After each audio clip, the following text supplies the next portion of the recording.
right, retour en feu pour l'épisode 4 du Bouclier canadien. Déjà épisode 4, et wow, déjà 3 épisodes très chargés, très remplis de bien découvertes, de bonnes conversations, etc. Épisode 4, on ne pouvait pas arrêter là, bien sûr. On a une autre grande entrevue, très hâte d'y passer. Mais bien sûr, avant qu'on commence, moi, je suis Alexandre Gangruzik, je suis ici avec Sofiane Benzaza, Nilton George. Ça va les gars? Épisode numéro 4, tellement hâte pour ceci. Oh ouais, ça va. On reçoit juste des winners au bouclier canadien. Hein. On reçoit un joueur d'une équipe invaincue, Ballot avec Ottawa. On reçoit une équipe qui élimine une autre équipe de la MLS, avec Benny qui a commencé le premier but. Ouais, on reçoit juste des winners. Donc, c'est un bon présage pour la prochaine entrevue. Je pense qu'on est bien. On est vraiment content. Merci du support, en tout cas, là, sur le canal YouTube de One Soccer. Beaucoup de commentaires sur les vidéos. Vraiment, on apprécie beaucoup les interactions. Puis, nous permet de vous abonner sur One Soccer. Puis, vraiment, ça fait du plaisir d'être là pour le 4. Puis, c'est vraiment, on est excité pour ce on planifie pour aujourd'hui.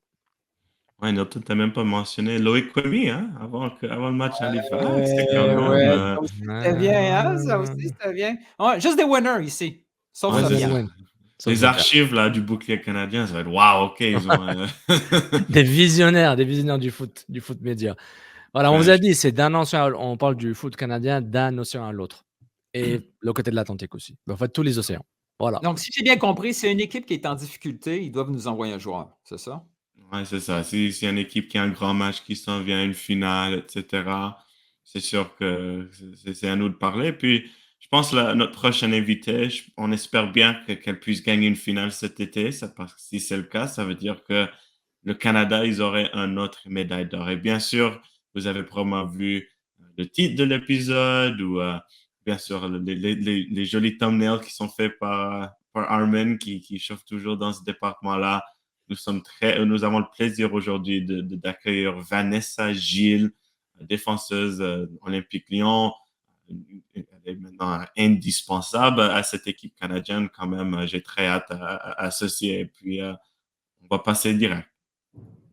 Nous avons un invité très, très spécial aujourd'hui sur l'épisode 4 du Bouclier canadien. Nous sommes ici avec joueuse de l'équipe nationale canadienne, bien sûr aussi Olympique lyonnais, Vanessa Gilles. Vanessa, merci beaucoup d'avoir pris le temps ce matin.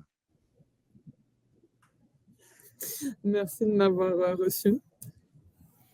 Puis, de là, on va commencer, bien sûr, c'est un grand moment pour la sélection canadienne, mais avant qu'on parle un peu de ceci, bien sûr, vous êtes fraîchement arrivé de la finale de la Ligue des Champions, malgré le résultat.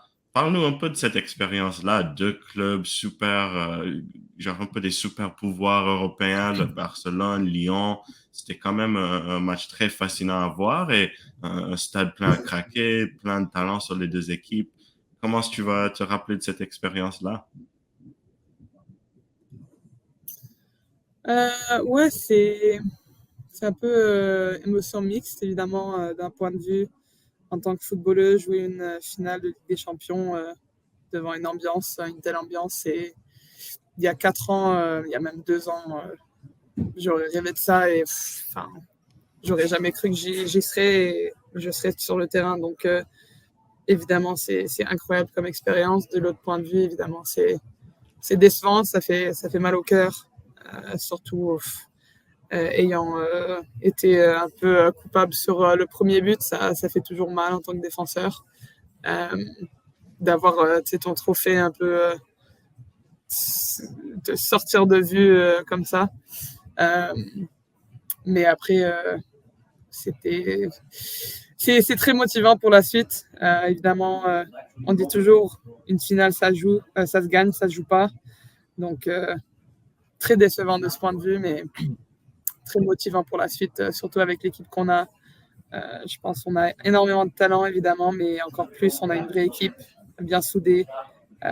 Puis même dans les moments difficiles, que ce soit cette année en finale ou l'année dernière à Chelsea, dans les moments durs, c'est vraiment là où c'est vraiment rapproché et où tu sens cette émotion d'équipe. Donc, comment je me sens après la finale, comme j'ai dit, un peu mixed emotions. Je processe encore un peu, puis C'est dur de passer à la suite, surtout quand tu enchaînes si vite avec la sélection et un nouveau match samedi, surtout avec une longue saison. Mais c'est le foot et c'est ce qu'on va devoir faire.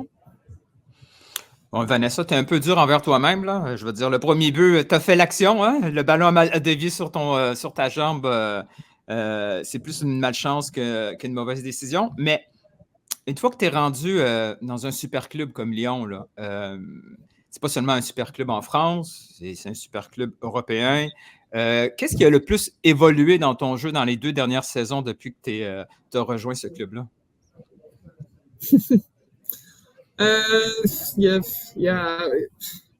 C'est dur à répondre à ça. Parce que d'un point de vue, quand tu te fais recruter dans un club comme Lyon, c'est évidemment parce que tu as déjà des talents et tu as quelque chose à apporter à l'équipe. Donc, j'avais déjà évolué beaucoup grâce à mes autres clubs, que ce soit Angel City, Bordeaux, etc., l'équipe nationale. Mais une fois à Lyon, c'est vrai qu'avec les joueuses qui t'entourent, le staff, les standards qui sont XXL tous les matchs, toutes les semaines et la saison qui est énormément longue et les grands matchs que tu peux jouer, évidemment, ça te fait évoluer dans tellement d'autres aspects dans un rythme incroyable. Je pense cette année surtout, on a enchaîné, je sais pas, je pense que je suis à 40 ou 50 matchs en tout avec la sélection. Donc, ça te fait apprendre beaucoup sur toi-même et comment digérer. Donc, sur le terrain, évidemment, en 50 matchs, tu peux beaucoup apprendre. Mais surtout hors du terrain, comment récupérer, comment tu gères tes émotions, comment tu gères des défaites comme l'autre journée, tu t'en remets. C'est surtout ça cette année. Évidemment, sur le terrain, tu es toujours en évolution. Évidemment, à Lyon, tu as la chance d'apprendre comme des joueurs, à côté des joueuses, comme je pense notamment à Wendy Renard. C'est la base de toute Def Centrale. C'est la mère qui joue à ce poste pour moi et pour beaucoup de joueuses.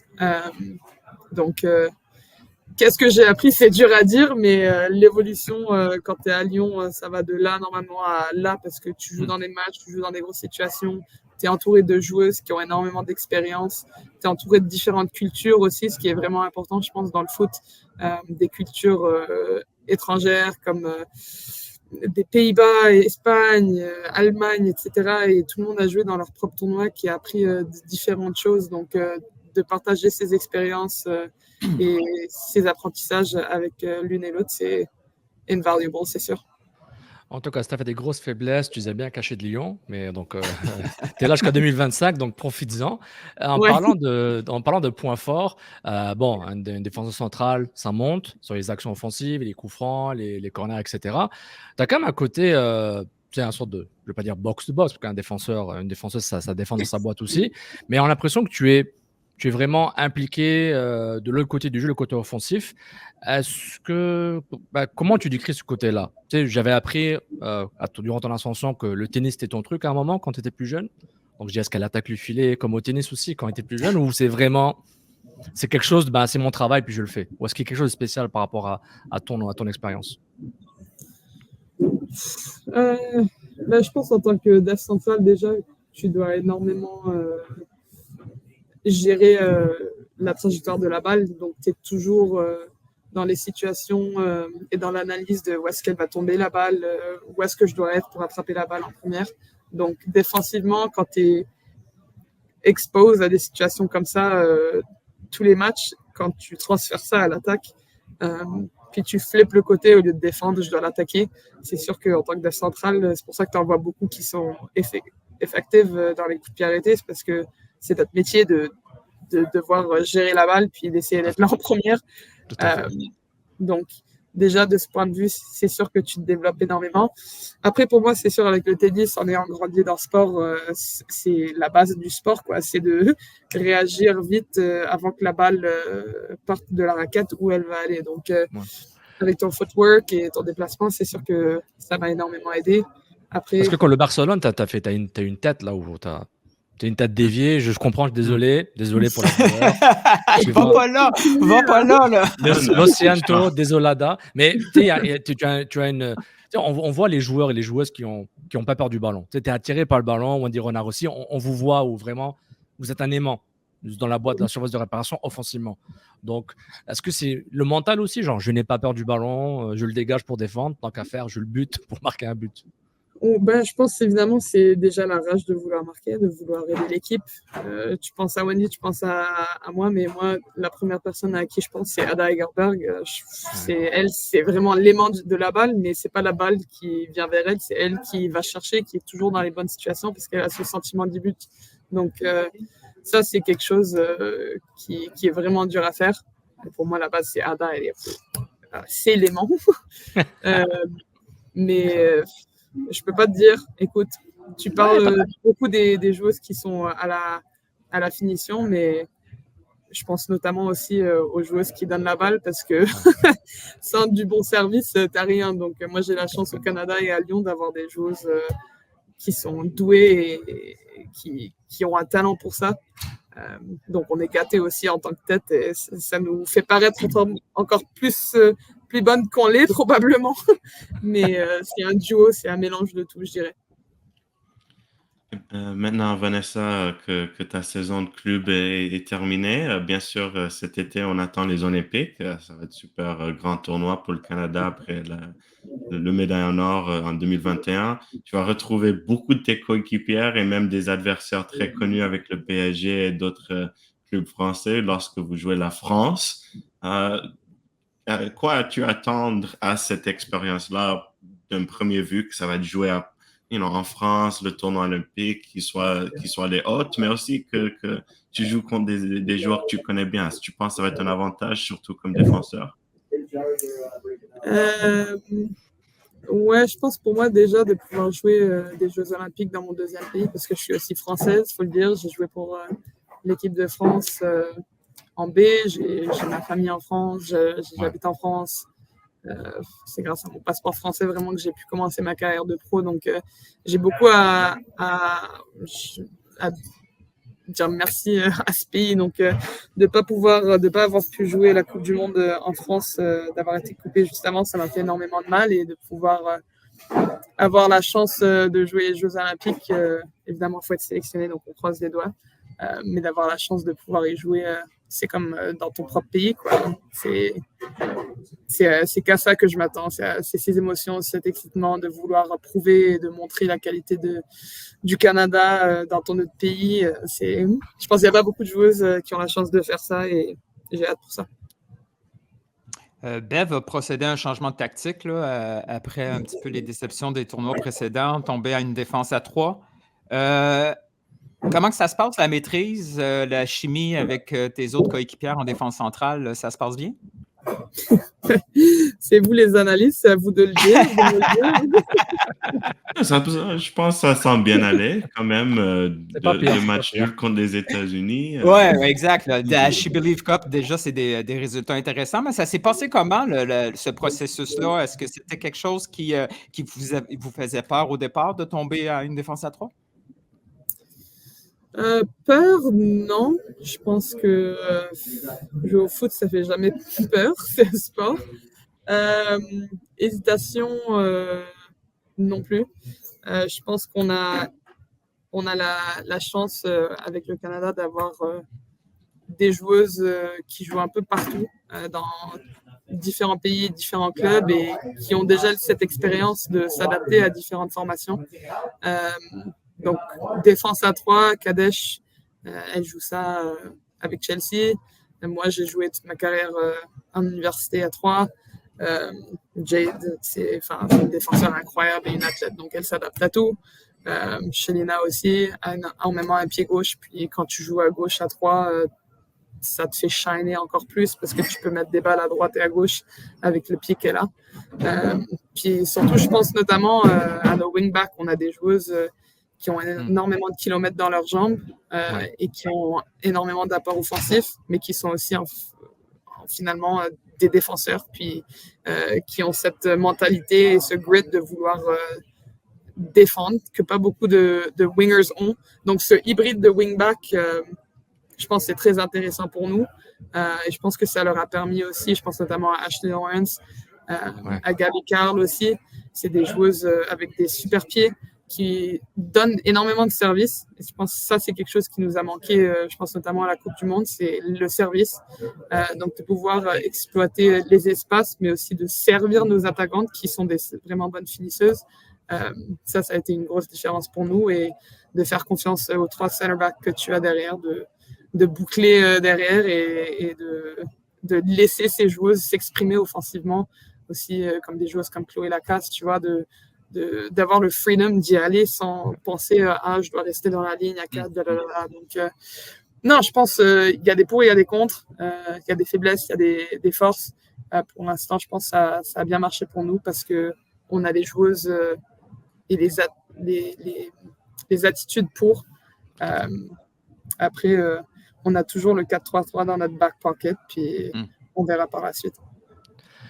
Vanessa, entre une Coupe du Monde décevante et frustrante et l'extase des Jeux Olympiques précédents, comment ces 2 expériences vont vous servir pour vraiment trouver des cibles ou des objectifs clairs pour la préparation pour les JO qui arrivent? Est-ce que Bev Priestman vous a déjà commencé un sorte de speech par rapport à ça, ou c'est vraiment c'est business as usual, un match à la fois, un tournoi à la fois pour gérer ça? Ouais, je pense c'est drôle, enfin pas drôle, mais c'est difficile parce que les Jeux Olympiques et la Coupe du Monde, c'est toujours une année après l'autre. Mais par contre, c'est 2 tournois complètement différents. Et dans ton approche, dans comment tu joues, comment tu gères ton effectif, ça doit être complètement différent parce que la Coupe du Monde, tu as 5 jours entre matchs, tu as un effectif de 23, tu as plus de matchs et du coup, tu gères ta tactique et tout ça, tu as le temps de préparer, tu as le temps de récupérer, tu voyages beaucoup moins, tandis que les Jeux Olympiques, c'est game, jour off, entraînement, game, jour off, entraînement, game. Et là, je pense que la règle a changé où on est de retour à 18 joueuses bouclées et où tu ne peux pas changer les alternates. Donc, c'est vrai. C'est complètement différent comme approche, mais aussi c'est complètement différent dans ta performance en tant que joueuse parce que tu dois vraiment te concentrer sur toi et comment tu récupères, comment tu gères. Parce que un tournoi, mentalement, c'est difficile. Donc, je pense que notre force dans les Jeux Olympiques, c'est vraiment comment on a piqué au bon moment, mais comment on est venu ensemble au bon moment en tant qu'équipe. Parce que quand tu as des joueuses qui jouent en NWSL, en France, en Angleterre, en Suède, en Danemark, etc., et qui sont toutes dans des horaires différents, c'est vraiment difficile de vraiment venir au plus haut. Parce que le foot, c'est comme ça, tu vois, tu peux jamais être à ton plus haut niveau pendant 12 mois. Et par contre, on joue 11 mois pendant l'année, plus ou moins. Donc, ouais, il y a beaucoup de choses à prendre des Jeux Olympiques qu'on a essayé de reprendre pour la Coupe du Monde, qui n'a pas fonctionné, parce que, comme je dis, c'est 2 tournois complètement différents. Mais ce qui n'a pas été pour la Coupe du Monde, comme vous avez dit au début du call, en tant que manque de préparation avec les matchs, etc., je pense que ça, c'est quelque chose que Bev et l'équipe a vu et qu'on a changé. Là, on a 2 matchs contre le Mexique. On va avoir 2 autres matchs. Bon, je pense pas que c'est officiel, donc je ne peux pas dire contre qui, mais on va avoir 2 matchs. 2 matchs. Pas de scoop. J'espère qu'on ne suis pas pour l'avoir dit, mais... il y aura des matchs, Voilà, il y aura des matchs, peut-être. Voilà. Inch'Allah, comme on dit. Inch'Allah. Là, exactement. Donc, on verra. Les Jeux Olympiques, c'est vraiment un tout autre beast, une toute autre mentalité à attaquer. Et la beauté du Canada, c'est on est toujours dans n'importe quel domaine, on a vraiment ce grit et ce grind de vouloir aller attaquer. On n'a pas beaucoup besoin de trop de rest parce qu'on est vraiment on est là, quoi. Donc, on espère que ça va faire notre force encore ces JO parce que c'est vraiment quelque chose en tant qu'individuel et de collectif que tu ne vois pas souvent. C'est un bon point de partir de là. Je suis un peu curieux juste parce que, quand même, championne olympique, tu le mentionnes surtout comme maintenant que vous allez entrer dans le tournoi, il y a cette cible-là. Mais je suis juste curieux de revenir. C'était comment ce moment-là, la finale contre la Suède, quand vous avez gagné? C'est quoi le sentiment que peut-être ce tournoi, tu veux revisiter? C'était quoi le sentiment quand Julia a marqué la penalty? Parce que pour chaque joueur, c'est différent. Je suis curieux comment tu l'as vu quand c'est rentré. Ouais, c'est tellement drôle parce que je pense pour nous, quand elle a marqué, même au dernier sifflet du match, on était toutes tellement crevées. Franchement, quand tu regardes le panneau des shootouts et tu regardes nos têtes, tu vois, en train d'attendre la prochaine qui tire, on était toutes absolument crevées. Donc, tu sais, quand tu es énormément fatigué et tu as ce feeling de soulagement, de finalement on est arrivé, finalement ça s'est passé, tu as ton corps qui est complètement, qui se lâche, tu vois, mais de pur bonheur, c'est ce qu'on sentait, c'est ce qu'on a vécu. Je vais toujours me rappeler, je me rappellerai toujours de nos têtes quand on est arrivé au village olympique à 3h30 du matin. On n'avait pas mangé depuis, je sais pas, notre pre-game meal à 5h du soir, après 120 minutes et je sais pas quoi de penalty. Nos têtes avec nos bières à la cantine, on était avec nos médailles d'or. Pour moi, ça, c'est le souvenir que je me rappellerai en tant que comment c'était pour gagner. C'était ce feeling collectif de on est crevé, on est morte, ne me parle pas, mais on y est arrivé, tu vois. Est-ce que le village olympique, en 2021, vous étiez isolé? Parce que le Covid, tout ça, c'était un protocole différent, je présume. Parce que là, à Paris, c'est peut-être la fête, c'est différent, une vraie expérience olympique. Je pense qu'il a ça aussi, le côté social, relaxation, un peu, expérience olympique aussi. Je pense que le foot, c'est toujours différent parce qu'on n'est jamais vraiment au village. Donc là, par exemple, on va être à Saint-Étienne et à Nice. Mais une fois qu'on était dans le village, c'était vraiment un village, tu vois, tu peux aller manger. Évidemment, tu avais les trucs qui séparaient. Une lyonnaise à Saint-Étienne, ça risque de brasser. Une lyonnaise à Saint-Étienne, ça risque de brasser. Là. Ouais, techniquement, je suis plus canadienne. Là. Non, c'est son accent de Châteauguay qui ressort, là, c'est tout. Ouais, non, mais Saint-Étienne, c'est un super stade et il va avoir une bonne ambiance, surtout pour l'équipe de France. Donc, ça va être un beau match. Excellent. En vue de ton match à Montréal, j'imagine qu'un des sujets de conversation avec les médias, peut-être avec les filles aussi, il y a l'annonce d'une franchise montréalaise pour le nouveau championnat féminin, Project 8. Est-ce que c'est quelque chose qui est discuté entre vous, les filles? Peut-être pas à court terme, mais à moyen et long terme, quelque chose qui pourrait vous intéresser? Ah bah oui, c'est sûr. On en parle souvent. Diana Matheson, elle vient toujours, enfin pas toujours, mais elle vient souvent. Arrête! Je dis à toi, là, attention. Je ne crée pas de rumeurs. Elle vient souvent en équipe nationale. Là, elle est venue hier pour nous donner un peu un update, puis surtout pour nous montrer et nous dire comment nous on peut soutenir cette ligue, parce qu'évidemment, il y en a beaucoup d'entre nous qui jouent au plus haut niveau du foot, que ce soit en Champions League, NWSL, blablabla, qui sont bien établis dans notre club et ça nous a pris plusieurs années d'y arriver. Donc, de laisser ça pour aller au Canada, ça va être très difficile, mais en même temps, on veut que cette ligue ait du succès parce que notre futur en tant que sélection canadienne dépend aussi largement du succès de cette ligue.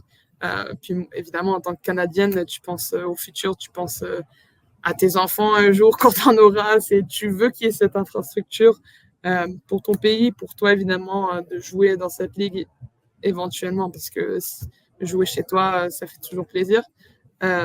Mais aussi, moi, en tant que joueuse d'équipe nationale, moi, je veux compete pour les trophées et les médailles. Je veux être là, tu vois.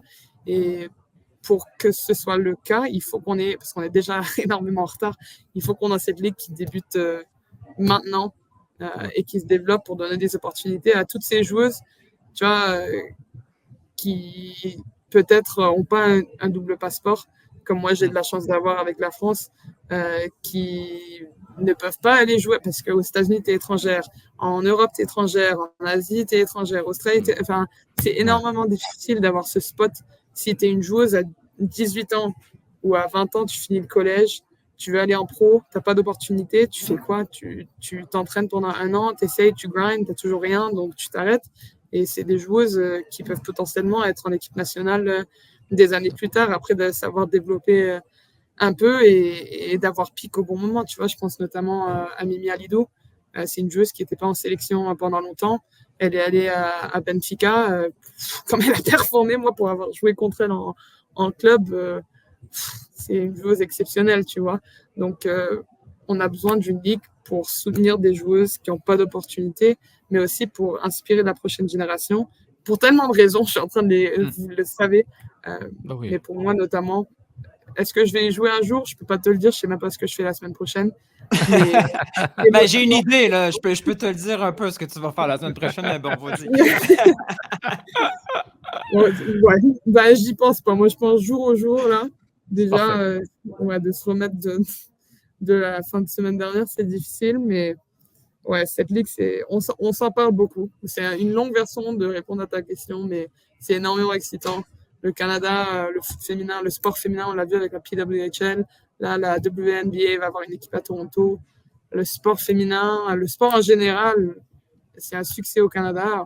On a un pays pour, on a un peuple qui veut nous soutenir, qui veulent ramener leur famille, qui veulent soutenir une équipe, tu vois, d'avoir ta ville représentée au plus haut niveau. Mais ça nous a pris jusqu'en 2025 d'avoir l'infrastructure. Je ne pourrais jamais remercier Diana Matheson assez parce que c'est long overdue et que ce soit Montréal, que ce soit... Je ne peux pas dire les autres villes, mais elles vont être annoncées bientôt. En tout cas, tu vas pouvoir lui dire qu'elle n'est pas venue pour rien parce que ton pitch de vente, il est parfait. C'est très gentil. C'est pas un pitch parce qu'on y croit sincèrement. Ouais, et j'ai très, très hâte.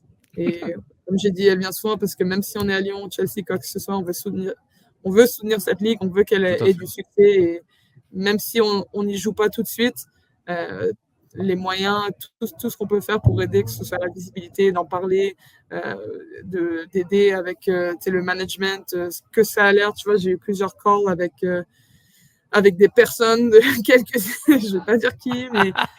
T'es toujours à ça près d'un scoop, là, ça n'en fait pas, là. J'ai bien aimé mon diplomatique. Donc, on sait qu'il y a des matchs, qu'il y a des villes et qu'il y a des appels avec des personnes qui ont peut-être de l'argent. Donc, voilà. À ça, des je ne infos. vous dis pas plus. Mais pour voir, il y a cette envie, tu vois, de ne pas commencer... tu as dit, elle le dit toujours, on ne veut pas être un Tier 2 League, on veut être parmi les meilleurs. Et ça commence avec comment est-ce qu'on peut comparer aux autres clubs. Donc, moi, j'ai eu des calls parce que j'ai eu mon expérience avec Angel City en tant que nouvelle équipe dans une ligue. Là, il y a une nouvelle ligue et j'ai eu mon expérience à Lyon, une des meilleures équipes au monde. Qu'est-ce que les équipes au Canada, ils ont besoin pour compete et pour que les joueuses dans ces équipes veulent venir là-bas. Et je pense que le fait qu'il y ait ces conversations et il y a cet intérêt de ne pas commencer là, mais vraiment d'aller full, c'est promettant pour le futur. On est prêt pour le premier match? Montréal, 5-4. On est là. Je ne dis pas plus. C'est encore quatrième fois où on a le counter là. I guess. Non, ma réponse finit là. Mais juste dernièrement, Vanessa, merci beaucoup pour cette générosité de montrer le temps et de venir nous parler. Mais avant que tu quittes, on avait une question. Ça se demande, bien sûr, l'équipe canadienne, vous êtes une équipe sérieuse sur le terrain. Comme vous avez mentionné, il y a du grit, il y a du grinta, mais hors terrain, vous savez comment... c'est ça. Hors de terrain, vous avez une bonne personnalité, une bonne ambiance et bien sûr, tu fais en grande partie de ceci. Je voulais demander, 2021, c'est toi la championne du Mario Kart. C'était très bien partagé parmi vous que tu es fort en Mario Kart. C'est quoi la défense du titre en 2024? C'est le même jeu. C'est quoi tes plans pour cet été dans ce domaine-là? Je pense qu'il y en a beaucoup qui, depuis, sont un peu démotivés pour faire un tournoi comme ça. Il n'y a pas autant de participation qu'en 2021, quand ils ne savaient pas que j'étais aussi forte que j'étais. Mais là, ces jours-ci, on joue à Overcooked. Donc, c'est plus des jeux de coopération. Ce qui enchaîne beaucoup moins de disputes, ce qui est peut-être mieux pour nous. Donc on verra. On est encore loin des Jeux Olympiques. Moi déjà j'ai 2 matchs, ensuite j'ai des vacances qui m'attendent au bout du tunnel et ensuite on pourrait peut-être repenser à organiser quel tournoi je pourrais gagner. Ça intéresse personne. Moi, je suis plus Waluigi, mais ça intéresse personne. Ça intéresse vraiment personne. Parfait. Tu n'as pas gagné beaucoup de tournois en tant que Waluigi, j'imagine. Non, Wow. non, non. Je le prends pour la moustache. Super. Vanessa, merci beaucoup pour avoir pris le temps et bonne chance pour les matchs à domicile à Montréal et à Toronto cette semaine. Merci, c'est gentil. Mais on se voit dans quelques jours, du coup. Parfait. On se voit au stade. Ouais, bien joué. Bonne réponse. Ciao. Ciao. Merci. Salut, là. Merci encore. C'est très gentil. All right, wow. C'était une superbe entrevue et puis surtout Vanessa était vraiment prêt à nous donner quelques Ah ouais. secrets et plein de scoops là. Elle était 3-4 vraiment scoops à ça qu'on a eu. Puis on voit, elle était vraiment excitée là, par les annonces à Montréal. Puis elle arrive d'une fin de semaine incroyable. Je veux dire, il y avait au-dessus de 50 000 personnes à Bilbao, au stade San Mamés. C'était fou à voir. Je ne sais pas si si vous avez vu passer ça dans vos médias sociaux, une différence de photos de 10 ans. Il y a 10 ans, la Ligue des champions. Il y a en 2024, le stade rempli. C'était Ouais, c'était quelque chose. ça nous rend jaloux là, de vivre ce genre d'expérience-là. C'est fascinant. C'est fascinant, genre, comment déjà la Ligue des champions,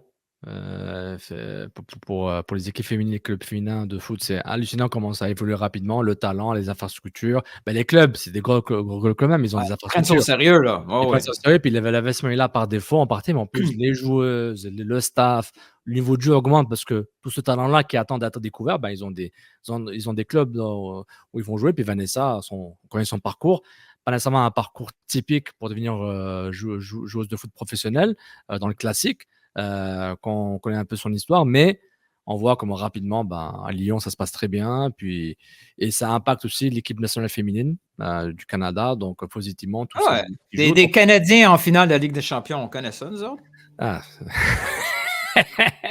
C'est quelque chose, puis tout est lié. Project 8, Montréal maintenant, Darren Matheson, l'équipe canadienne. C'est un écosystème qui est important et qui était fragilisé pendant un bout.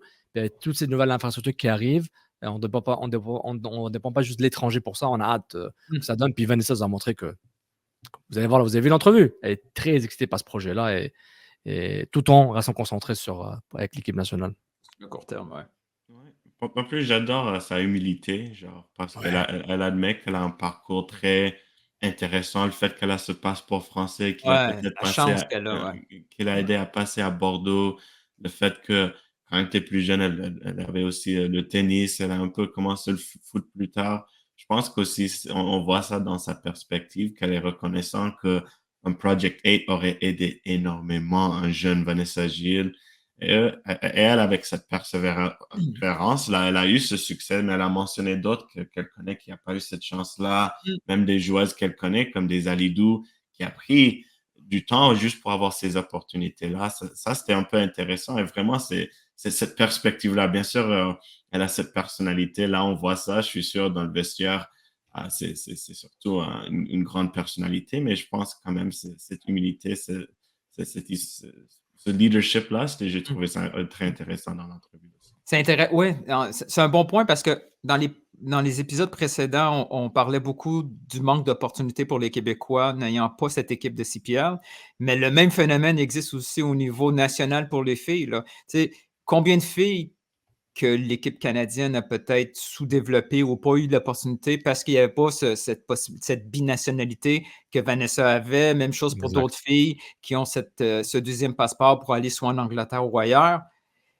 Le Canada est vraiment à une étape centrale pour passer justement à une autre étape. On était en haut, les autres pays sont venus nous rejoindre, mais les autres pays ont des infrastructures nationales tellement de top niveau que là, le Canada est obligé de justement aller les rattraper. Puis un championnat comme ça féminin avec les grosses villes déjà annoncées, et heureusement, Québec fait partie d'un projet dès le départ. Wow! On n'est pas habitué, ça fait du bien. Donc, ça sera aussi des belles opportunités pour nos filles ici au Québec. C'est un petit clin d'œil, ça aussi, Pierre. Hein? On continue à pousser un peu cette idée-là, surtout avec toutes les histoires qui sont sorties du CS Saint-Laurent. Mais bien sûr, rester sur cette équipe sélection féminine. Ils ont une grande semaine qui s'en vient, un peu comme on a mentionné. Ils jouent 2 matchs contre le Mexique, mais de façon plus intéressante, ils jouent des matchs à domicile et de façon plus intéressante, un match à Montréal. Ça, quand même, en termes de sélection, c'est C'est pas tous les soirs que ça se joue des matchs à Montréal. I guess un peu pour commencer de là. Bien sûr, le camp, c'est un camp important. Bev Priestman a mentionné qu'elle voit le Mexique un peu comme un très bon match préparatoire pour Colombie, qui sont aussi dans leur groupe avec la France qu'on a mentionné dans l'entrevue et bien sûr la Nouvelle-Zélande. Tout à fait. Juste bref, quoi as-tu hâte de ce camp-là et surtout le fait qu'il y ait un match à Montréal, comment ça va être important, surtout cette semaine, l'annonce avec l'équipe. Je pense que c'est vraiment un bon moment à un peu. C'est comme si c'est fait exprès, comme c'est une coïncidence. Bon Comme marketing, si ça. ça c'est du marketing, ça je respecte ça. Non, moi le côté football, tu sais, bon, on va attendre les matchs pour les voir, pour voir comment les joueurs sont. Beaucoup ressortent d'une grande saison, comme avait dit Vanessa, entre les compétitions européennes, locales, tout le monde voyage pour venir à Montréal. Donc, tu sais, ils ont tous des calendriers différents et des charges de travail différentes. Donc, déjà, s'assurer que personne soit blessé, tout le monde soit bien pris pour les matchs contre le Mexique. Mais vraiment, ça fait du bien parce que la dernière fois que l'équipe est venue l'année dernière, c'était un full house. C'était 19 000. Là, c'était complet au Stade Saputo. C'était pour. Je pense pas que c'était officiellement la tournée pour Je Christian pense Sinclair. celui-là. Elle faisait partie de la tournée. C'est le premier match. Je pense que C'est le premier match des 4, par rapport à la tournée d'au revoir ou d'adieu de Christian Sinclair à la sélection. Et Montréal a répondu présent. Donc, entre Project 8 et l'équipe nationale féminine, je pense que Montréal est un bon hub pour le foot féminin. Et puis, en amont, on voit juste, c'est comme une. S'il y a des matchs avant les Jeux Olympiques pour préparer juste avant les JO, eux vont donner une idée de la forme physique et tactique, ce qui se passe. Là, on va voir des choses tactiques avec Bev qui a changé de système récemment pour voir un peu la forme et puis peut-être essayer des joueuses qui ont mieux joué qu'avant. Mais c'est intéressant. Mais là, je pense que la narrative est prise par genre le Project 8 avec l'équipe nationale. Donc, tout vient en même temps. Et je trouve que c'est parfait cette fusion. Cette fusion est vraiment parfaite. Ouais, et puis, I guess, dernièrement, le Mexique, ils ont fait un grand exploit à la Gold Cup cette année. Ils ont battu les États-Unis. Ouais. Ils ont fini par tomber en demi-finale contre le Brésil. I guess, juste vite fait, pour qu'on peut boucler cette section-là, Nilton, pour commencer, ces deux matchs-là, quoi tu as hâte de voir du Canada? Bien sûr, ça va être un match difficile, mais en termes de préparation pour un grand tournoi, c'est quoi un peu des cibles que tu attends de voir en termes de ces tactiques, ces côtés individuels, c'est un peu sur le ballon, hors ballon, c'est un peu quoi des petits.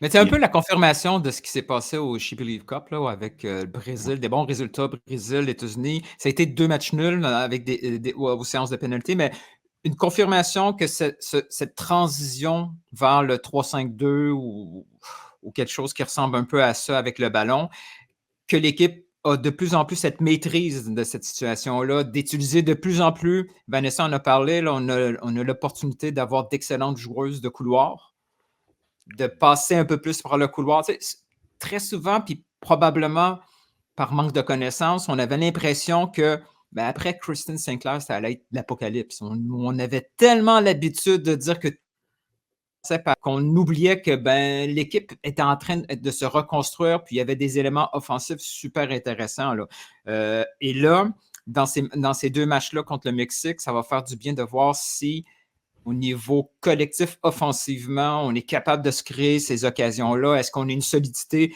défensive? Exact. Parce que ça va être difficile aux Jeux Olympiques. Là, la France, ça va être tout un challenge. Ils sont à domicile. Vanessa est un peu à domicile, mais ça va être juste elle. Puis, et tout de suite après les phases de groupe, il risque d'attraper une équipe assez sérieuse.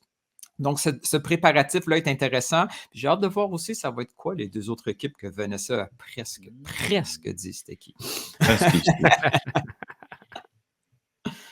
Mais bien sûr, le mois de juin, ça va être chargé, bien sûr, pour les 2 sélections canadiennes. Bien sûr, encore les matchs Montréal et Toronto contre le Mexique pour l'équipe féminine. Mais bien sûr, il y a aussi l'équipe masculine. La dernière épisode, on a bien parlé de Jesse Marsh, son embauche. Il travaille fort depuis. Il a dû trouver. Est-ce qu'il a appris le français depuis ou il n'est pas encore? On attend. Il y a une invitation ici. Quand il a le français, il peut venir. Donc, les Canadiens. Et exclusif. La première entrevue, s'il vous plaît. Team Canada, Jesse Marsh, s'il vous plaît. Un message à Paulo. Quand il est prêt. Puis, mais il est prêt avec sa première sélection. Il a parlé à cette semaine, il a dévoilé son staff. Il a dévoilé sa première sélection de 26 joueurs. Qu'est-ce juste pour commencer, je vais lancer ça à toi encore, Milton. Qu'est-ce que tu as vu de cette sélection de 26 joueurs, plus un joueur d'entraînement, Grégoire Swiderski, qui joue dans l'équipe B des Girondins de Bordeaux. Bien sûr, le Canada, pour ceux qui ne sont pas familiers avec l'horaire, peut-être, ils vont jouer contre la Hollande. Ça va être à Rotterdam. Et puis, ils vont jouer à Bordeaux contre la France. 2 matchs très de ouf, genre vraiment Mbappé, Van Dijk, ça va être quelque chose. Bien sûr, ça se prépare pour la Copa América qui débute avec un match contre l'Argentine de Lionel Messi plus tard dans le mois. Alors, quand même, un mois de juin très chargé pour toutes les sélections. Mais Norton, qu'est-ce que tu as un peu vu de ce premier 26 sorti par Marsh? Il n'y a pas eu d'énormes surprises au niveau des sélections. Peut-être Zator, que ça faisait un bout qu'on n'avait pas vu. Ce qui va être beaucoup plus intéressant, c'est parmi ce lot de 26 joueurs, ça va être le 11 partant. C'est quel genre de défensive qu'on va construire à partir de cette sélection-là? Est-ce que les qualités athlétiques de Bombito vont être une pièce centrale dans la construction de cette défensive-là? Est-ce que le milieu de terrain va être composé? Parce que là, on fait face à des matchs amicaux, c'est pas des matchs faciles. On ne peut pas construire en tête un aliment qui va être nécessairement celui qui va être utilisé à profusion quand tu sais que tu te prépares contre la France et les Pays-Bas. Est-ce que tu joues avec un milieu défensif pour ces matchs-là ou est-ce que tu penses déjà à une phase supplémentaire avec un David qui va jouer un rôle un peu plus reculé comme un 9,5-10? Moi, c'est surtout la composition du 11 partant qui m'intéresse et de voir qu'est-ce qui va se passer. Est-ce que Johnston va être encore utilisé comme défense centrale? Est-ce que c'est en même temps, si tu ne l'utilises pas comme défenseur central, Buchanan te bloque pas mal cette option du couloir droit. Linton, c'est les wingbacks, les fameux pistons entre Davies et Buchanan. Buchanan est un peu plus malléable. Tu peux mettre comme deuxième attaquant pour tricher, quoique c'est très difficile. Mais ces joueurs, où est-ce qu'ils vont, ces deux vont jouer, va peut-être t'obliger à jouer un 3-5-2 ou quel qu'il soit. Ou est-ce que peut-être la défense à 4 que Marsh faisait à Leeds, de temps en temps à Leeds et aussi à Leipzig, comment il va gérer ça? Et est-ce qu'il est bloqué par ça? Est-ce qu'il va comme un bloquant ou comme je peux les bouger ailleurs sur le terrain, en dehors du terrain? Mais Jesse a beaucoup insisté sur le fait que Davies ne devait pas jouer comme latéral. Dans sa tête, est-ce que c'est un wingback, est-ce que c'est un latéral ou ça ne l'est pas? Ça reste à déterminer. Il veut utiliser sa vitesse, donc ce n'est pas nécessairement les solutions qu'on a vues dans les autres éditions des sélections où Davies était pratiquement un attaquant. La construction de cette équipe-là, c'est un cliché, là, mais elle va commencer par la position de Davies, puis ensuite la reconstruction autour de tout ça. Mais il va avoir des expériences. Je veux dire, c'est pas vrai que le premier 11 partant, ça va déterminer une façon de faire pour 18 mois non plus. Là. Jesse va faire beaucoup d'expérience. On a hâte de voir c'est quoi ses principes de jeu à Jesse Marsh par rapport à ça. On le voit à Leeds, on va à Leipzig, mais en sélection, c'est différent. C'est tout un autre type de stratagème, là, un autre type de mise en place qui va mettre en place, que tu n'as pas beaucoup de matchs. Là, ils ont beaucoup de matchs qui arrivent, pour une fois, mais c'est par rapport aux attentes. La France et les Pays-Bas, ils ont d'autres exigences qui préparent l'Euro. Un Euro qu'ils veulent gagner. Qu'on ne veuille pas, les Pays-Bas veulent gagner l'Euro. Le Canada voudrait gagner la Coupe. Le Canada voudrait gagner la Coupe América. Il voudrait. Mais ce n'est pas un objectif tangible pour dire si on ne gagne pas, si on ne fait pas de finale, c'est un échec. C'est différent. Ces matchs se préparent différemment que ces adversaires qui sont là juste pour tuer le Canada, parce qu'ils ont besoin de confiance avant d'aller à l'Euro. Donc, c'est vraiment... Oh mon Dieu. Bonne chance de Jesse Marsh. Je suis la bonne personne pour ça. Mais vraiment, là, ça va être un peu intéressant à résoudre. Ouais, surtout plein de trucs intéressants à sortir de ça. Il a parlé cette semaine en conférence de presse. Il a parlé de Davies, c'est toujours un sujet très important. Il a été demandé. Il a dit quand même qu'il envisage utiliser ses qualités offensives en attaque. Il a mentionné qu'il a vraiment un niveau offensif qui peut vraiment apporter quelque chose. Mais il a aussi mentionné qu'il ne peut pas être naïf, que des fois, peut-être, il aurait un rôle à jouer en défense. C'est quand Ouais. même, il ne va pas se mettre dans un camp ou l'autre. Mais je suis curieux de voir quelque chose que j'ai un peu pensé, j'ai un peu demandé, il a été aussi un peu demandé aussi, c'est est-ce que peut-être il va être flexible dans sa formation. Par exemple, quelque chose qui a été très parlé cette semaine et c'est quand même quelque chose à surveiller dans ses matchs, c'est un Kyle Hibbert, par exemple, à Saint-Louis. Saint-Louis joue un système très similaire au ceux de Red Bulls. C'est très direct, très vertical. Immédiatement avoir un défenseur central. En plus, Hibbert, il a joué à gauche. Il connaît le tunnel. Peut-être est-ce qu'il va avoir cette flexibilité-là ou un Hibbert va rentrer. Il va demander de jouer peut-être c'est un 3 en possession, c'est un 4 en défense. Je pense que ça, c'est aussi quelque chose à surveiller. Marsh a un peu admis que, bref, il a ces joueurs-là. Il ne va pas demander aux joueurs de jouer son système. Il va quand même voir des forces et faiblesses et ajuster de là. Et je pense quand même un joueur comme Hibbert, peut-être ça peut se faire qu'est-ce que Johnson a fait, mais quand même, au moins Hibbert, c'est un défenseur central naturel et peut-être ça va libérer un Johnston à faire le travail de couloir qu'il faisait à Montréal et ce qu'il fait maintenant d'ailleurs à Celtic, ce que j'ai trouvé intéressant. Mais ça fait du bien. C'est pas nécessairement une page blanche complète, mais ce principe-là de page blanche fait du bien à la sélection canadienne parce qu'elle avait besoin de ce nouveau dynamisme, d'oublier un peu ce qui s'est passé.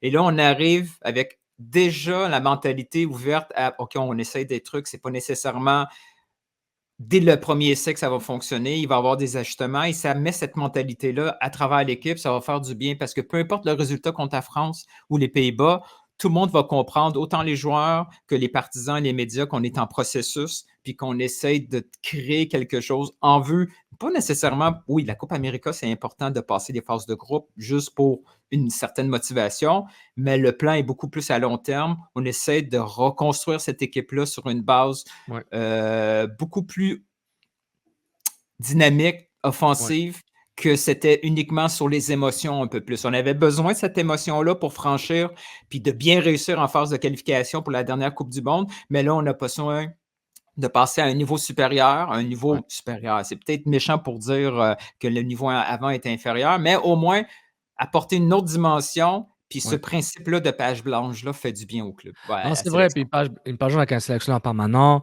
Bilo, il y a un début de page blanche difficile avec le Japon. Il était intérimaire. C'était un peu assez, j'ai trouvé un mot poli, assez désordonné, un peu designé. En termes de Canada Soccer, c'était pas le meilleur moment là. Quand Herdman est parti, l'environnement dans lequel il travaillait était compliqué. Et était compliqué. Donc ensuite, bon, la catastrophe contre la Jamaïque, mais ensuite la qualification après Trinidad. Donc pour la Copa América, donc on respire un peu.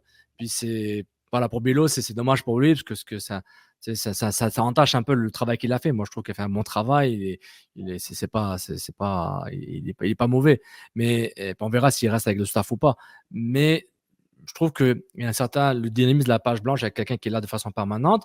Puis quand on voit les sélections canadiennes féminines, je vois les noms et les clubs et les hommes aussi, la sélection masculine, je dis, hey, il y a de la qualité là.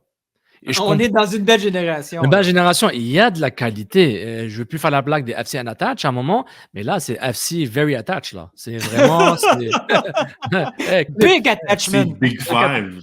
Big Five, là. C'est genre. Que ce soit avec les filles, on le voit, là, c'est des gros clubs à travers le monde. Et les hommes, on est là. Les femmes, les hommes, c'est quelque chose. Moi, je trouvais qu'au Qatar, il y avait des attentes un peu démesurées par rapport à ce que le Canada aurait dû faire. Moi, je pense. Ouais, mais ça faisait du bien d'être aussi dans les nuages. Oui, mais ça, moi, je vous ai ramené un peu vers la réalité. Genre, regardez, la finale, c'est contre le Maroc et tu prends un point contre la Belgique, mais personne ne m'écoute. Mais là, avec cette sélection, je pense qu'il y aura vraiment. Là, on peut monter le niveau d'exigence. On peut monter l'exigence. Moi, je trouve que cette sélection, on doit avoir les mêmes exigences que les Américains ont envers la sélection en US. Je pense qu'on est à ce niveau-là. Je ne veux pas comparer avec le Mexique. Le Mexique, la culture foot est très différente, beaucoup plus ancienne, beaucoup plus embedded.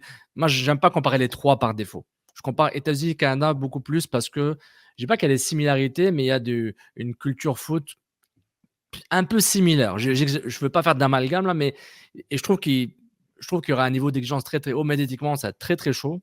À One Soccer, là, genre, il y aura des attentes énormes par rapport à cette sélection. Et puis tout ce qu'on a dit là, on a des attentes. David, il joue où? comment on peut maximiser l'attaque, comment on veut mieux défendre. On n'est pas dans les trucs, on veut bien jouer, on ne veut pas se prendre 4-0. Il se peut qu'on se prenne 4-0 contre les Pays-Bas à la France, je ne sais pas. Mais on est plus par rapport à le niveau d'exigence est tellement élevé parce que les joueurs sont à un top niveau. Il se peut que nos frustrations soient énormes après certains matchs, mais en même temps, on pourra avoir des très très high, des hauts très hauts par rapport à ce qui va faire sur le terrain. C'est très excitant. Très excitant. Sélection stable maintenant, Jesse Marsh, c'est un nom, c'est intéressant. On est curieux. Et on parle juste de foot et ça fait du bien. Une statistique un peu fascinante que j'ai eue dans une recherche pour un autre projet, les valeurs des joueurs, right? Les valeurs marchandises. Je regardais ça pour la Copa América. Ils avaient une section sur ça, sur Transfermarkt. Toujours un outil très Newton est content, intéressant. là. Newton est genre, oui. Ah, ouais, c'est ça. C'est la méthode Toronto FC. Hein? On va sur Transfermarkt. Hors de décroissant. Prends le plus haut. Ouais, c'est ça. J'étais sur la section Copa América. Et bien sûr, c'est en Copa América. Il y a des joueurs, des Vinicius, genre des Rodrigo, Rafinha, Messi, Caicedo, Martinez, etc. Il y a 2 joueurs canadiens maintenant qui sont partis du top 20 de tout le tournoi. Ah oui. Tout le tournoi. Le Canada, ils ont 2 des joueurs les plus valables, les plus... En plus de valeur, ouais. Ouais, c'est ça. Ils ont du meilleur niveau. Alphonso Davies, Jonathan David. Ça se rappelle, right? Like, c'est vraiment avec un bassin incroyable. C'est sûr qu'ils ont un grand rôle à jouer, mais c'est un peu ça le dernier point sur la sélection masculine que je veux un peu passer. Marsh, de façon intéressante, il a été demandé, il a mentionné qu'il voit qu'il y a 12 à 14 joueurs qui peuvent être vraiment partants. Et puis de là, il a dit, look, il ne va pas ignorer tous les 26. Il pense que tout le 26 a un rôle à jouer, mais il a dit, look, pour le moment, on sait qu'il y a 12, 14 partants. Alors, je suis curieux de juste demander pour voir. Bien sûr, la France jouer contre les Pays-Bas, c'est 2 matchs difficiles. Comment est-ce que tu attends qu'il va approcher ceci en termes de... Il sait déjà qu'il y a 12, 14 partants. Est-ce que tu penses qu'il va un peu commencer là de familiarité? Est-ce que tu penses que ça va être un peu une question de all right, est-ce qu'on va jouer un peu plus safe et pas se faire humilier? C'est quoi cet équilibre-là qu'il va trouver? Et surtout entre les 2 matchs, le fait qu'il dit qu'il y a 12, 14 partants, ça imagine qu'il va y avoir la rotation entre les 2 matchs. Qu'est-ce que tu attends de ce côté? Alors, Sofiane, je vais lancer ça à toi. Dernière question à côté. Ouais, moi, je m'attends à une assise défensive forte. Ils savent qu'ils vont se faire dominer. La France aime jouer, elle fait ce qu'elle veut, là. Elle peut être en possession, elle peut aller jouer le contre avec les joueurs qu'ils ont, les points de vitesse. Donc, à voir comment ils vont s'adapter à la France. Les Pays-Bas, c'est un autre délire. C'est beaucoup plus. C'est pas du total football là, comme avant, là, mais ils aiment avoir le ballon. Ils ont toujours du ballon, la possession. Ronald Koeman est en forme avec la sélection, le sélectionneur des Pays-Bas. Mais je m'attends à une assise défensive solide. Solide. Et laisser peut-être 2-3 joueurs faire le feu follet offensif. Je m'attendrais à ça un peu, être efficace dans la transition. Offensif, je ne sais pas s'il va jouer avec 2 attaquants. Est-ce qu'on va revoir le duo Olivier Tom, Larine David? Je ne suis pas sûr. Ça va dépendre comment il va mettre en place ses pistons, ses win-back, comme on dit.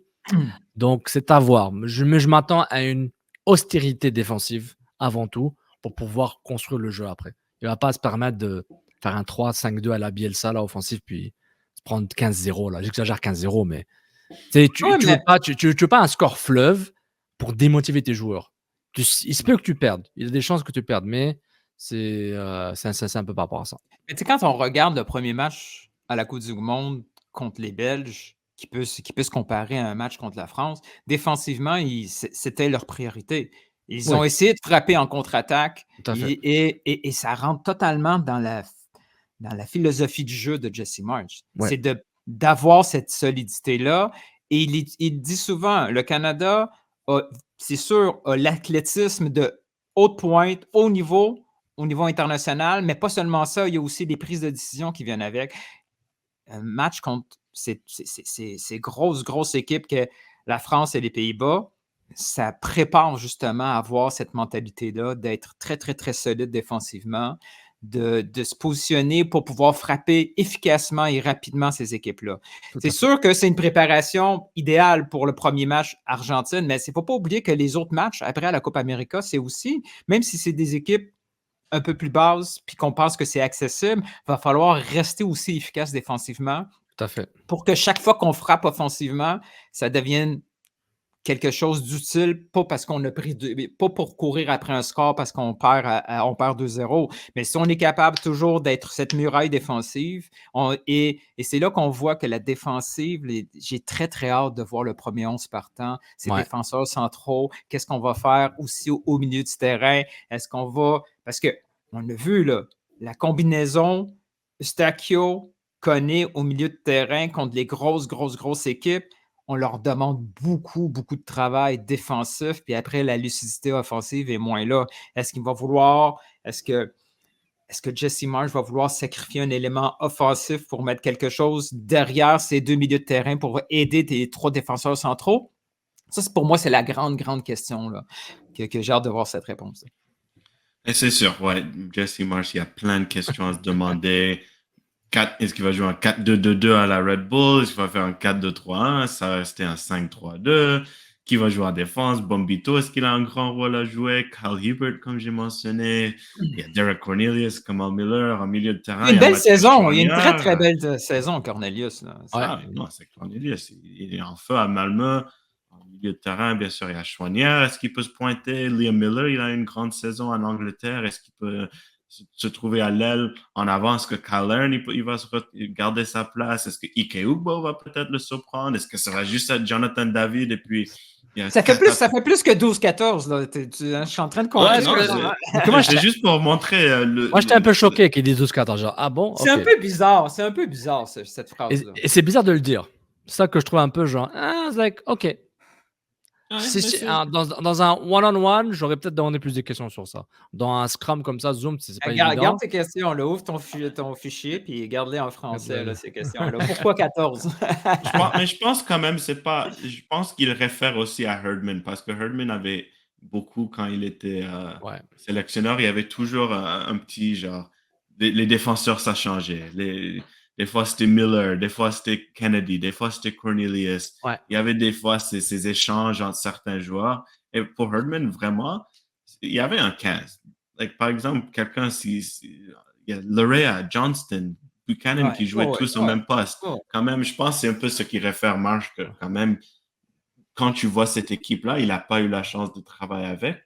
Il peut voir 15 partants parce que sous Herdman, il y avait cet aspect de rotation-là. Alors, c'est curieux de voir comment un nouveau sélectionneur va mettre son identité sur cette équipe, surtout que cette équipe était vraiment mise dans l'identité. Herdman, c'est tellement fascinant à voir. Mais bien sûr, on va voir tout ceci avec le backdrop de 2 équipes énormes. Ça va être des matchs fantastiques. Mais ouais, pour un peu finir l'épisode, on a un dernier sujet. C'est quand même un sujet très, très, très fascinant. Et c'est bien sûr la victoire de Forge contre le CF Montréal en quart de finale championnat canadien. Le fait qu'ils font ça dans une série aller-retour, c'est quand même assez incroyable.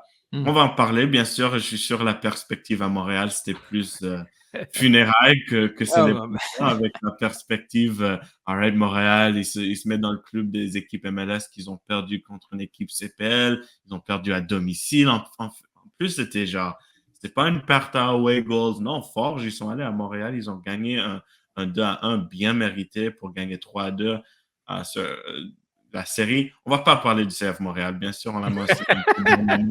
C'est un moment difficile pour le club avec le derby contre Toronto FC, etc. Mais Forge, quand même, l'exploit qui se fait, le fait qu'ils vont à Montréal, le budget, par exemple, un joueur comme Victor Wanyama qui était partant pour Montréal, c'est lui, son salaire, c'est toute l'équipe Forge x2, right? C'est vraiment... Wow. Ça fait mal. Tu avais dit qu'on ne parlait pas de Montréal. Mais c'est juste pour comparaison pour Forge. Là, mais le Forge, c'est un gros exploit sur papier. Pour eux, ils se disent, enfin, parce que ça fait 3 ans qu'on essaye, là, puis à chaque fois on est proche, puis là, on vous prouve qu'ils ne sont pas si bons que ça, l'équipe B, CF Montréal, que ce n'est pas nécessairement tous une équipe, tout le monde était une équipe B, là, il y avait beaucoup de titulaires, là, il y avait un certain nombre de titulaires intéressants. Donc, oui, c'est pas une défaite de Montréal, c'est un exploit de Forge qui est vraiment un exploit. On le voit, ils sont, après la conférence de presse, Bobby Smearers était genre, pour lui, c'était business as usual. Yeah, On le savait. Parce qu'ils avaient des attentes, ils se préparaient pour ça. Ils avaient vu le timing que Montréal n'allait pas bien physiquement et mentalement et au niveau des scores, au niveau des résultats. Eux, ils ont fait leur travail. Nous, ce que l'adversaire a fait, c'est leur problème. Nous, on a fait le travail. Puis il y avait un sentiment de confiance sereine par rapport au fait qu'on allait y arriver. On savait qu'on allait y arriver parce que à chaque fois, on se bute contre eux. Puis on n'est pas loin, il nous manque quelque chose. Puis on a vu la différence là. C'était puis avec tous les Mais leur mental, Montréalais. Oui, le ouais, mental. Oui. le mental de Forge, c'est quelque chose. On voit Ah oui, l'expérience. Tu sais, c'est pas une équipe qui vient d'être construite puis qui n'est pas habituée à ce genre tout à fait. de défi. Parce qu'ils ont fait des matchs continentaux, ils ont gagné, tu sais, ils dominent en CPL dans les playoffs, ils sont capables de faire face à différentes situations. Et ils arrivent à Montréal, ils causent la surprise. Il y a une équipe, oui, là, très, très blessée en face. Ils en profitent pour leur faire mal dès le départ et arrive la fameuse pause météo au-dessus d'une heure et demie, qui aurait pu complètement changer le Ouais. match. Non, ils sont restés là, là. Ils ont fait face à une équipe hyper motivée parce que s'il fallait qu'ils perdent dans leur tête, ça allait être une catastrophe pour Montréal. Ben, ils ont dit tout bas, ça sera une catastrophe. Ils ont été mentalement Ouais. très, très, très forts faire face à ce défi-là. Et si une équipe, si la CPL doit se retourner vers une concession, comme exemple, c'est Forge. Forge est vraiment, si on peut avoir 8-9 équipes comme ça en CPL comme Forge, cette ligue-là va être en santé parce que c'est exactement ce qu'une ligue canadienne professionnelle doit aspirer. On n'a pas le budget, comme tu as dit. On ne peut pas aller chercher un joueur de 2 millions qui va juste jouer les matchs de coupe. Mais tu peux avoir un niveau que dans une bonne journée, contre une équipe MLS qui doute, tu es capable. Ouais. Tu es capable de faire quelque chose d'intéressant. Puis ça fait du bien de voir Forge comme ça répéter ce genre de match-là, puis de réussir une fois de temps en temps après 5 ans. Ouais, non, c'est un exploit tellement mérité en plus, le fait qu'ils ont cette expérience-là. Et ça montre, ouais, c'est un bon point pour la CPL, que le fait que, bien sûr, la discussion après une semaine comme ceci avec Cavalry qui sont allés à Vancouver, ils ont presque pris un résultat, que tu te fais un Exact. peu attraper, que waouh, la CPL et la MLS. Non, on va pas Non, entamer on une ne peut pas discussion semblant, pareille. non. Non, il y a quand même un niveau financier qui a un grand écart, c'est ça, c'est Soccernomics, ouais, c'est les salaires qui prédit un Exact. niveau, mais quand même, le niveau n'est pas si différent, elle peut pas être sous-estimée. Elle peut pas être sous-estimée. C'est ça aussi que j'ai trouvé tellement fascinant, le fait que Montréal, surtout après leur semaine difficile, ils ont un peu sous-estimé Forge, et puis Forge, on dit, bref, Ouais. on a le mental, on a le talent. Et Tu ils sais, ont au lieu, montré de, au lieu de voir ça comme une équipe de première division qui affronte une équipe de deuxième division, c'est comme quand on voit une équipe de la Liga qui perd un match contre un match de D1 française. Tu sais, oui, il y a des différents niveaux, mais le professionnalisme est là. Puis une équipe donnée, dans une journée donnée, peut battre n'importe quel budget, là. Exactement. Non, je suis tout à fait d'accord. Puis, tu sais, genre, le Forge avait le courage de ses convictions, puis ils l'ont prouvé sur le terrain. C'était clair, ils avaient un plan. Montréal était en perdition un peu. Ça allait mieux qu'on a joué en MLS. Ça, c'est hors Canada. Mais dans le Canada, genre, Forge a prouvé que tout peut arriver. Et pour eux, c'était mérité. Puis, ça fait 2-3 ans qu'ils essaient, puis ils sont arrivés. Pour eux, c'est pas une surprise. Ils disent, OK, eux, c'est genre Kobe Bryant, là, job's not done. Job's not done. Job's not done. C'est ça. Puis là, now the job is done, mais Toronto, c'est le prochain défi pour eux. Ah, non, ça, What ça, if? ça, What if? imagine, wow. Deux équipes en MLS en course, ça serait quelque chose. Mais ouais, ce qui a aussi été fascinant avec cet exploit fort, c'est le fait que, c'est pas, ils ont pas amené des mercenaires, des nouveaux coachs, nouveaux joueurs. Non, Bobby Smyrnolis, il est là depuis le début. Kyle Becker, ancien de Montréal, il est là le début. David Schwanner, ancien de Montréal, il est là le début. Il y a plein de joueurs. Tristan Borge aussi, un Day One. Beaucoup qui jouent un premier match comme avant-centre puis qui a l'air de l'international canadien. Puis surtout, plein de joueurs intéressants aussi. Il y a une connexion montréalaise. Garvin Miché met tout cela en défense. Il a parlé après le match. Il dit, look, je suis un gars de quartier. Il a fait l'Académie de Montréal. Pour lui, c'était aussi un exploit. Il y a aussi Kit, l'assistant, qui a une connexion montréalais. Et on va, pour partir de là, pour terminer l'épisode, bien sûr, Forge, on connaît qu'ils sont un club de développement.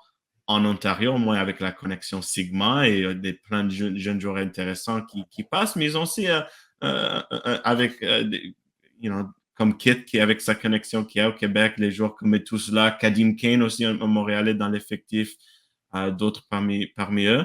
Ils veulent continuer à grandir ce bassin et on continue à parler la manque d'opportunités pro au Québec. On trouve ça très fascinant alors que cette semaine, ils ont fait un doublé. Ils sont allés à Montréal, ils ont gagné le match, mais ils sont aussi sortis avec un On part avec un partenariat. club. Ils ont commencé un partenariat avec le CS Mont-Royal-Outremont ils ont participé à un championnat canadien, je pense, c'était 2020. Oui, il y a il y a une édition, c'était eux, ouais. Fait que, ouais, juste pour terminer, qu'est-ce que tu penses de ce partenariat de la part de Forge? Et c'est un autre bassin pour des joueurs québécois peut-être à se retrouver plus de pro? Exactement. En attendant la fameuse franchise Première Ligue canadienne au Québec, c'est les Québécois ailleurs qui vont faire ce travail, qui vont aider. Tu sais, avec en kit Siladopoulos, il était directeur technique du CS Amero, les Griffons d'Outremont du Mont-Royal. Il était directeur technique, donc il y a ce lien. Il y a ce lien avec ce club-là. C'est un club qui produit des bons joueurs. On a connu beaucoup. Hein. Il a eu le gardien Jason Beaulieu. On se rappelle de Nazim Belgendouz, je l'avais connu au futsal. Toujours le lien avec Kit. Hein. Il reconnaît le talent, puis il leur donne voilà, il les aide, puis il les récompense, pardon. Il y a John Dean Conta aussi, James Jeffrard. Il y en a des joueurs qui sont passés par là. Donc, c'est une façon de développer. Le partenariat, c'est avec aider le staff, les coachs et les joueurs U13, U18 à U18 pour pouvoir les aider au développement, échanger les procédés, puis peut-être une porte d'entrée vers la CPL. Ah oui, Une sorte de partenariat pour dire, vos meilleurs joueurs, vous les ramenez chez nous. Comme ça, on peut les développer, leur donner un contrat professionnel pour les meilleurs et voir ce que ça donne. Et je trouve que c'est intelligent. C'est intelligent parce que c'est vraiment du cost, pardon, c'est d'un ancien à l'autre par rapport à ça, par rapport au football canadien. Et je trouve que comme la CPL, c'est pour le développement des joueurs, c'est vraiment ce partenariat a du sens. Ça a du sens et que le lien Kit Siladopoulos et les Griffons, c'est logique. C'est un coach de développement. Il sait comment développer les équipes de jeunes et je trouve que c'est un partenariat important. Je ne sais pas comment ça a impacté le reste de la province par rapport à ça, que ce soit Mais tu sais quoi, Sofiane? Oui, mon ami. Pour faire court, là, ça fait du bien de ne pas avoir un monopole. Ah, voilà, c'est ça. Parce Voilà, que c'est là où j'allais. Ouais. Ouais, parce que une des critiques au Québec, c'est qu'il y a une seule voie possible et c'est toujours celle qui amène au Stade Saputo. Avoir ce monopole-là qui se brise un peu, bon, c'est dommage qu'il faut que ça vienne par l'Ontario, mais tant pis, tu sais. Pour les jeunes Québécois, on voit qu'il y a des opportunités. Si ça ne fonctionne pas d'un côté, il y a une deuxième chance parce que il y a tellement de joueurs que ça fonctionnait par des portes tellement différentes et des chemins tordus, et ainsi de suite. Donc ça, ce n'est que bon. Et Forge, c'est pas leur premier club partenaire. Je pense qu'il y a à peu près 8 clubs comme ça en Ontario. Donc, tant mieux pour Outremont. J'ai hâte de voir ce que ça peut leur apporter éventuellement comme peut-être accès à des joueurs en forme de prêt ou quelque chose comme ça. On verra. Mais tu m'as décrit, avec Kit, tu m'as décrit beaucoup un gars qui ressemblait à un directeur technique. Mais bon, ça va être pour un autre sujet. Ouais, c'est une équipe CPL québécoise, ils cherchent un directeur technique, mais ouais, c'est une chose qui est sûre. Le bassin Ligue 1 Québec, on peut peut-être remercier surtout les exploits de CS Saint-Laurent. Peut-être ils ont un peu pris l'attention, ils voient, OK, il y a des joueurs talentueux, les Loïc Rémy, bien sûr qu'on a parlé, et plein d'autres, ça fait un mois, etc. Et, peut-être on devrait aller ça va réveiller d'autres clubs. Le Blainville a déjà eu ça, Longueuil aussi, un beau bassin. FC Laval. Honnêtement, en dehors du club MLS, CF Montréal, ex-Impact de Montréal, depuis qu'on a commencé cette émission, le bouquin canadien, jamais il y a un taux de focus sur le foot québécois. Honnêtement, j'en ai à chaque 2 semaines, il y a quelque chose qui arrive. CS Saint-Laurent, Project 8 Montréal, ça n'arrête pas. Ça n'arrête pas, là. J'ai l'impression qu'il y a tout quelque chose qui arrive. C'est exactement Barouette, ça c'est Montréal. Et c'est quelque chose. Puis honnêtement, je me sens inondé d'informations, puis ça fait du bien. C'est peut-être une phase, là, ça va s'arrêter un moment, il n'y aura pas des annonces tout le temps. Mais c'est positif. C'est positif pour le soccer canadien. évidemment au Québec aussi, évidemment, pour tout ce qui se passe. Mais moi, je trouve ça fascinant. C'est un moment excitant de foot pour le développement du foot canadien, que des plus jeunes à Faut continuer sur l'équipe la lancée, senior. là. Quand ça va Ouais, bien, il faut pas s'arrêter, il faut continuer. faut profiter de la vague. Voilà. Non, c'est ça. Et puis c'est un grand moment pour le bassin québécois. On voit ça avec les deux sélections, des grands joueurs, des grandes joueuses qui se font ça des top clubs. On voit ça c'est des deux côtés.